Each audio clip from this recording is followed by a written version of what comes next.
அமெரிக்காவினுடைய மிக முக்கியமான பத்திரிகையான வாஷிங்டன் போஸ்ட் ஒரு ரகசியமான தகவலை வெளியிட்டிருக்கிறாங்க. மோடி அரசாங்கமும் நிர்மலா சீதாராமனுடைய அமைச்சகமும் எல்ஐசியும் நிதி ஆயோக்கும் எப்படியெல்லாம் மிகப்பெரிய பண முறைகேடில் ஈடுபட்டிருக்கிறார்கள் என்பது குறித்து ஆதாரப்பூர்வமான இன்டர்னல் டாக்குமெண்ட்ஸ் வெளியிட்டிருக்கிறாங்க.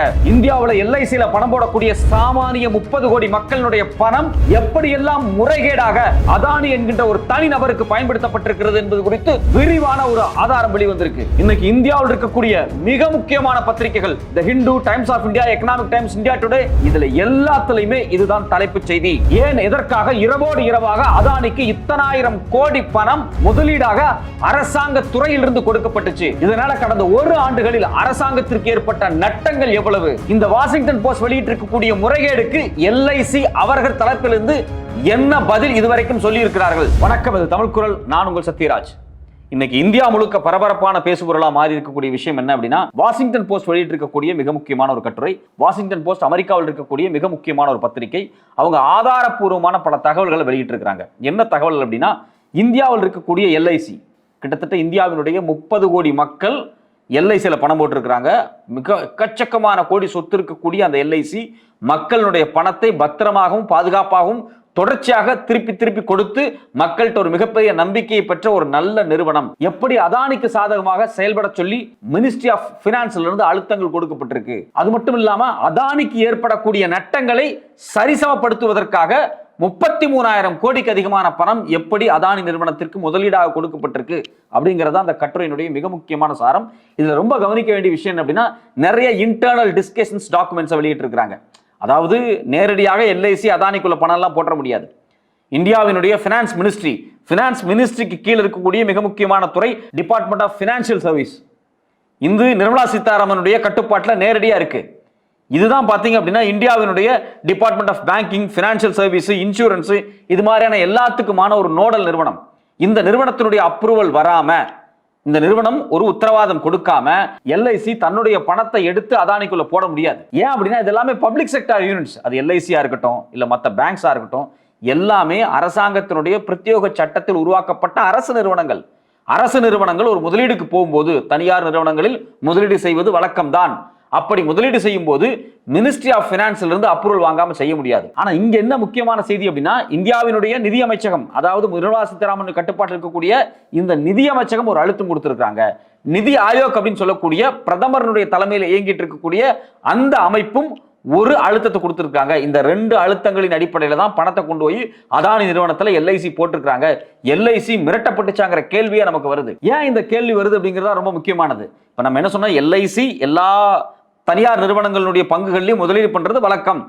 அப்படி முதலீடு பண்ணும்போது அதுல வரக்கூடிய லாபம் இருக்கு பாத்தீங்களா, அந்த லாபத்துல ஒரு போர்ஷனை தான் எடுத்து மக்களுக்கு டிவிடெண்டா கொடுப்பாங்க, பிற்பாடு செட்டில்மெண்ட் எல்லாம் பண்ணுவாங்க. அப்படி இருக்கும்போது அதானி நிறுவனத்தின் மீது முதலீடு பண்ணது மட்டும் ஏன் இன்னைக்கு எவ்வளவு பெரிய சர்ச்சையா மாறி இருக்கு?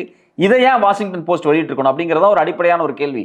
இது எந்த நேரத்தில் இந்த முதலீடு பண்ணப்பட்டுச்சு, எந்த நிறுவனத்தில் பண்ணப்பட்டுச்சு அப்படிங்கிறதா ஒரு பெரிய கேள்வியா இருக்கு. கடந்த மே மாதம் பாத்தீங்க அப்படின்னா, இதே அமெரிக்காவில இருந்து ஒரு மிக முக்கியமான ஒரு செய்தி வெளியே வந்துச்சு. என்ன செய்தி அப்படின்னா, அதானியினுடைய கிரீன் எனர்ஜி அப்படின்னு ஒரு நிறுவனம் இருக்கு. அதாவது இந்த சோலார் பவர் தயாரிக்கக்கூடிய நிறுவனம்.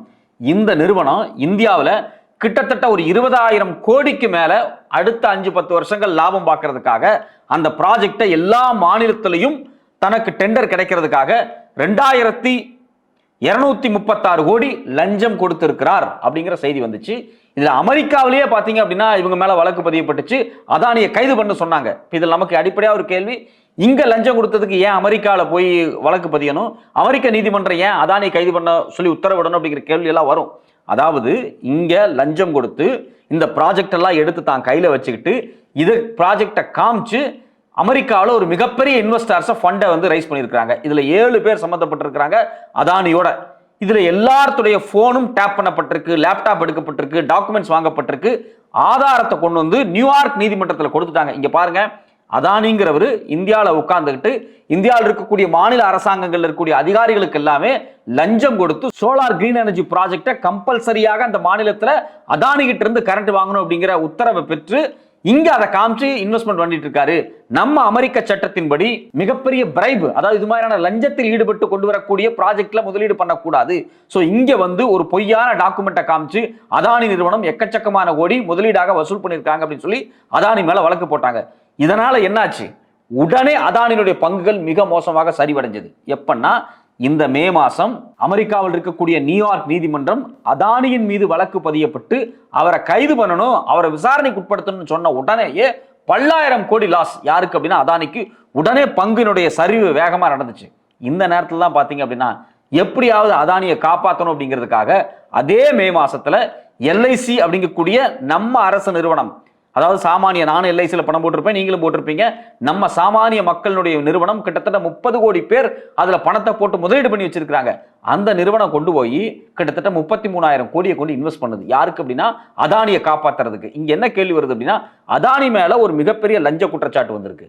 ஏற்கனவே அவர் நிலக்கரியில ஒரு மிகப்பெரிய ஊழல் பண்ணியிருக்காருன்னு ஆதாரத்தை வெளியிட்டு இருக்கிறாங்க பினான்சியல் டைம்ஸ் பத்திரிகை. இது மட்டும் இல்லாம தொடர்ச்சியாக அதானி நிறுவனம் நிலக்கரி ஊழல், அதாவது இந்தியாவில் டெண்டர் எடுக்கக்கூடிய நிலக்கரி ஊழலை வெட்டி எடுக்கிறதுல மிகப்பெரிய ஊழல் நடந்திருக்கு அப்படின்னு ரிப்போர்ட்டர்ஸ் கலெக்டிவ் பத்திரிகை ஆதாரத்தை வெளியிட்டு இருக்காங்க. இது இல்லாம அவர் பங்கு சந்தையில மிகப்பெரிய ஊழல் பண்ணியிருக்கிறாரு.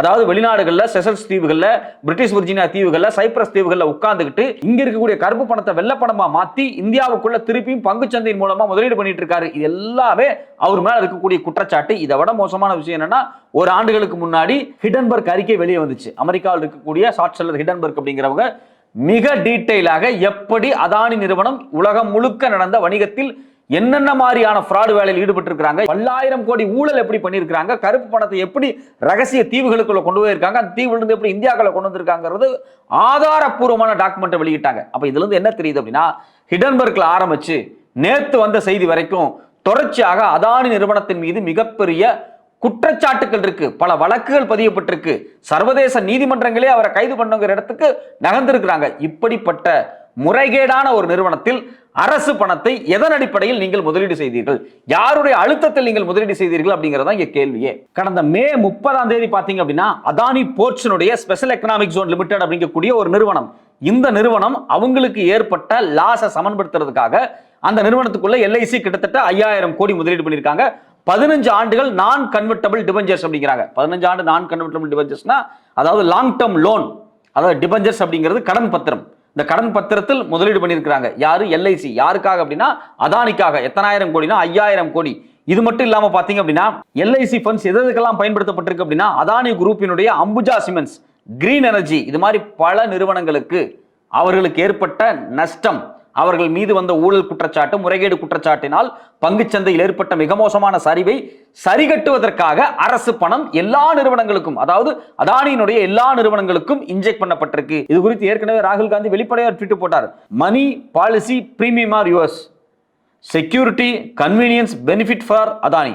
அதாவது பணம், ரிஸ்க் எல்லாமே மக்களுக்கு, பெனிஃபிட் எல்லாமே அதானிக்கு அப்படிங்கிறது குறித்து மிக மிக தெளிவாக கடந்த மே மாதமே ராகுல் காந்தி வெளிப்படையாக அந்த ட்வீட்டை போட்டிருந்தார்.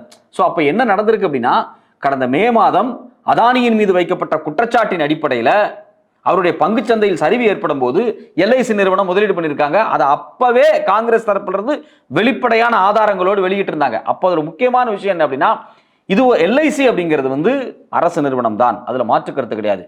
இதுல இருக்கக்கூடிய முதலீடு அப்படிங்கிறது ஒட்டுமொத்தமாக இந்தியாவில் இருக்கக்கூடிய நடுத்தர மக்களினுடைய முதலீடு. எல்ஐசி நிறுவனத்தை அந்த காலத்துல காங்கிரஸ் உருவாக்கும் போது இந்தியாவில் இருக்கக்கூடிய வேலைக்கு போகக்கூடிய அரசு நிறுவனங்களை வேலை பார்க்கக்கூடிய, தனியார் நிறுவனங்களை வேலை பார்க்கக்கூடிய நடுத்தர வர்க்கத்தினுடைய வாழ்க்கையை பாதுகாப்பதற்காக உருவாக்கப்பட்ட ஒரு நிறுவனம். இந்தியாவில் லட்சக்கணக்கான எல்ஐசி ஊழியர்கள் தெரு தெருவாக நடந்து மக்களை சந்தித்து பணம் வாங்கி பாலிசி போட்டு இவ்வளவு பெரிய கட்டமைப்பை உருவாக்கி வச்சிருக்காங்க.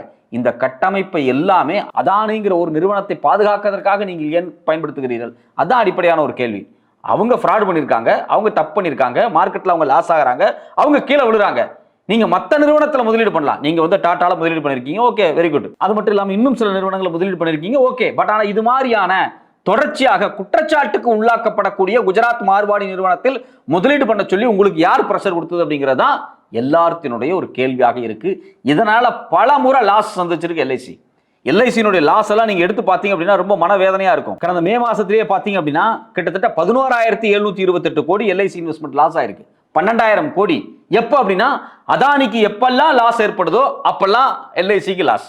அதே மாதிரி நவம்பர்ல பாத்தீங்க அப்படின்னா கிட்டத்தட்ட 7,700 கோடி ஒரு லாஸ். அப்போ எப்பெல்லாம் அதானி நிறுவனத்தினுடைய பங்குகள் சரிவடையுதோ அப்ப சரிவடையும் போது எல்லாமே எல்ஐசி முதலீடுகளுக்கும் ஒரு மிகப்பெரிய சரிவு ஏற்படுது. நான் என்ன கேட்கிறேன், அதான் தெரியுதுல்ல அவர் ஃப்ராட் பண்றாரு, அவர் மேல இன்டர்நேஷனல் லெவலில் பெரிய குற்றச்சாட்டு இருக்கு. எப்ப பாரு பங்கு சந்தையிலே அவருடைய பங்கு வீழ்ச்சியை நோக்கி நகர்ந்துகிட்டே இருக்கு. குறிப்பாக அமெரிக்கா போன்ற சர்வதேச நிறுவனங்கள், ஐரோப்பா போன்ற நாடுகள் இவர் மீதான குற்றச்சாட்டுகளினுடைய ஆதாரங்களை ஒவ்வொரு முறையும் வெளியிடும் போதெல்லாம் இந்த சரிவு நகர்ந்து கொண்டே இருக்கிறதே. பின் ஏன் அதானியின் மீது இவ்வளவு பெரிய தொகையை கொண்டு போய் எல்ஐசி முதலீடு பண்ண வேண்டும்? அப்ப ஏதோ ஒரு நிர்பந்தத்தின் அடிப்படையில் தான் இவர்கள் முதலீடு செய்திருக்கிறார்கள். கேள்வி வருதா இல்லையா? அந்த நிர்பந்தம் யார்? வெளிப்படையாக தெரிகிறது. எல்ஐசி யாருடைய கட்டுப்பாட்டில் இருக்கு? Ministry of finance. Ministry of finance யார் கட்டுப்பாட்டில் இருக்கு? அம்மா நிர்மலா சீதாராமன் அவர்கள். நிர்மலா சீதாராமன் யார் கட்டுப்பாட்டில் இருக்காங்க? மோடி அவர்களுடைய கட்டுப்பாட்டில் இருக்காங்க. மோடி யாருடைய கட்டுப்பாட்டில் இருக்காரு? அதானியுடைய கட்டுப்பாட்டில் இருக்கார். ஸோ அப்போ அதானி நேரடியாக மோடியையும் நிர்மலா சீதாராமனை வச்சு எல்ஐசி பணத்தை முறைகேடாக எடுத்து தன்னுடைய நிறுவனத்தில் முதலீடு செஞ்சு தன்னுடைய நிறுவனத்தினுடைய சரிவை பாதுகாப்பதற்காக எல்லா வேலையும் செய்கிறார். இது மிகப்பெரிய குற்றச்சாட்டு. இதனாலதான் பாத்தீங்கன்னா எதிர்க்கட்சியா இருக்கட்டும், இல்ல ராகுல் காந்தி அவர்களா இருக்கட்டும், இல்ல ஜெயராம் ரமேஷா இருக்கட்டும், வெளிப்படையா கேட்கிறாங்க, பப்ளிக் அக்கௌண்ட்ஸ் கமிட்டியை வச்சு ஒரு ஆடிட் நடத்துங்க அப்படிங்கிறாங்க. பாராளுமன்றத்தில் இது விவாத பொருளாக மாற்றப்பட வேண்டும். பாராளுமன்றத்தில் ஒரு ஸ்டாண்டிங் கமிட்டி போட்டு ஒட்டுமொத்தமாக அதானியினுடைய முறைகேடுகள் குறித்து முறையாக விசாரிக்கப்படணும். அப்படி விசாரிக்கப்பட்டால் மட்டும்தான் மிகப்பெரிய ரகசியங்கள் வெளியே வரும். நிலக்கரி டெண்டர் ஏலமுட்டதில் துவங்கி குறிப்பாக வெளிநாடுகளில் இந்தோனேஷியாவிலிருந்து நிலக்கரியை இறக்குமதி பண்ணியது, அது மட்டும் இல்லாமல் இந்தியாவில் இருக்கக்கூடிய துறைமுகங்கள், விமான நிலையங்கள், இது எல்லாம் எப்படி, எதன் அடிப்படையில் டெண்டர் கொடுக்கப்பட்டுச்சு, இது எல்லாமே ஏன் அதானிங்கிற ஒரு தனிநபருக்கு ஃபேவராக முடிகிறது, இதற்கு பின்னாடி ஒளிந்திருக்கக்கூடிய சக்திகள் யார் யார் அப்படிங்கிறது குறித்து விரிவாக ஒரு பாராளுமன்றம், ஒரு ஸ்டாண்டிங் கமிட்டி போட்டு ஆய்வு நடத்தணும். அப்படி நடத்தினால் பல உண்மைகள் வெளிவரும். தொடர்ச்சியாக உச்சநீதிமன்றத்தில் அதானி குறித்து பல்வேறு வழக்குகள் இருக்கு. இதற்கு பிறகும் உச்சநீதிமன்றம் பொறுமையாக இருக்கக்கூடாது. அதானி நிறுவனம் குறித்து ஒரு டீட்டெயிலான விரிவான ஆய்வு நடத்துவதற்காக ஒரு தனிக்குழுவை உச்சநீதிமன்றம் உருவாக்க வேண்டும். முன்னாள் ஓய்வு பெற்ற நீதிபதிகளின் தலைமையில் அதானி நிறுவனத்துடைய ஒட்டுமொத்த முறைகேடுகளும் அலசி ஆராயப்பட வேண்டும்.